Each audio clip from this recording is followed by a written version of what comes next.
சேர்ந்த வேளை தன்னில் சேயன்யனை மறந்தார். நான் இந்த நானிலத்தில் நாடுதல் யாரிடமோ, ஏன் இந்த மௌனம் அம்மா ஏழையென கருள, ஏன் இந்த மௌனம் அம்மா ஏழையென கருள, ஏன் இந்த மௌனம் அம்மா ஏழையென கருள.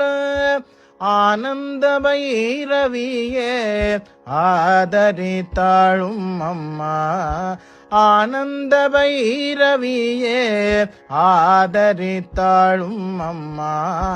கற்பக வல்லினின் பொற்பதங்கள் பிடித்தேன் நற்கதி அருள்வாயம்மா தேவி.